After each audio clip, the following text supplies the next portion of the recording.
A US Air Force plane landed in Chittagong on Sunday. Bangladesh নিয়ে ভারতীয় গণমাধ্যমের প্রোপাগান্ডার যেন শেষ নেই।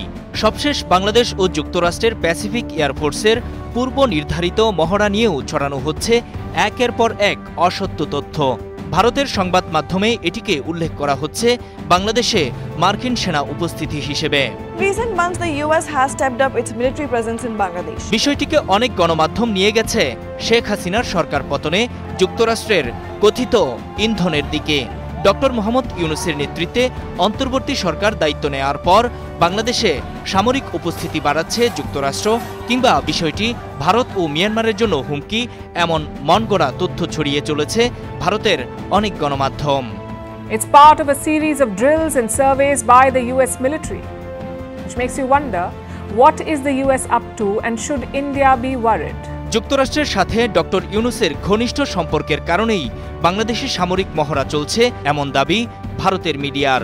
কেউ কেউ আবার এক ধাপ এগিয়ে এই মহড়াকে গোপন মহড়া হিসেবে দাবি করছে। আসলেই কি বিষয়টি তাই? Now, Yunus has extremely close ties to the United States, so speculation was rife about US meddling. বাংলাদেশের গণমাধ্যম আন্তঃবাহিনী সংযোগ পরিদপ্তর ISPR ও বাংলাদেশে যুক্তরাষ্ট্র দূতাবাসের ওয়েবসাইটের তথ্য বলছে, সবশেষ চট্টগ্রামে অনুষ্ঠিত অপারেশন প্যাসিফিক এঞ্জেল নামের মহড়া খুবই স্বাভাবিক ও পূর্ব নির্ধারিত কার্যক্রমের অংশ।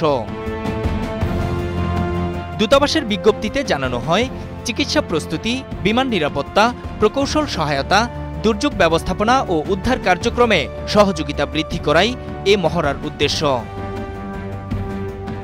একই ধরনের তথ্য দিয়েছে ISPRও। দুদিনের দুটি বিজ্ঞপ্তিতে বিষয়গুলো ছবিসহ তুলে ধরা হয়।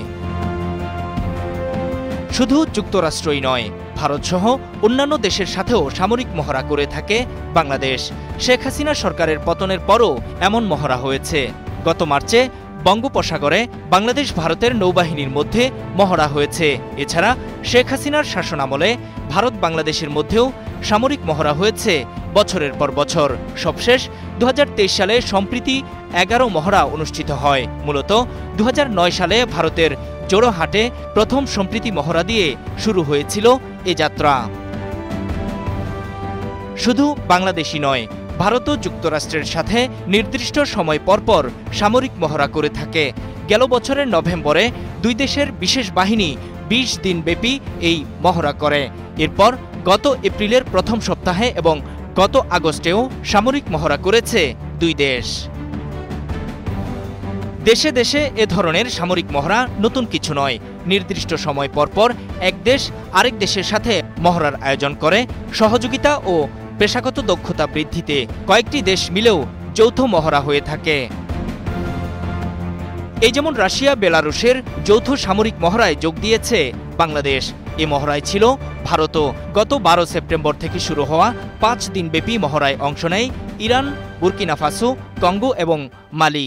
হিন্দুদের বাড়িঘর দখল, দোকানপাট ভাঙচুর, মন্দির, শ্মশান পুড়িয়ে দেওয়া হচ্ছে। বাংলাদেশের বিরুদ্ধে ভারতীয় মিডিয়ায় প্রোপাগান্ডার বিশাল ঝড় উঠে ছাত্র জনতার গণ অভ্যুত্থানে শেখ হাসিনার পতনের পর। সে সময় বাংলাদেশে সংখ্যালঘু নিয়ে অসংখ্য অসত্য তথ্য ছড়ানো, ভারতে ঘুরতে যাওয়া বাংলাদেশি হিন্দু ধর্মাবলম্বীদের অসত্য তথ্য দিতে বাধ্য করার অভিযোগও ছিল দেশটির সাংবাদিকদের বিরুদ্ধে। বেশ কয়েকবার ভারতীয় গণমাধ্যমের প্রোপাগান্ডার প্রতিবাদও জানিয়েছে বাংলাদেশ। বাংলাদেশ থেকে ভারতে যায়, তখন ওর হাতের থেকে পাসপোর্ট, সাংবাদিকরা পাসপোর্ট নিয়ে তারে দিয়ে জোর করে বলাইছে। নূর মোহাম্মদ, স্টার নিউজ।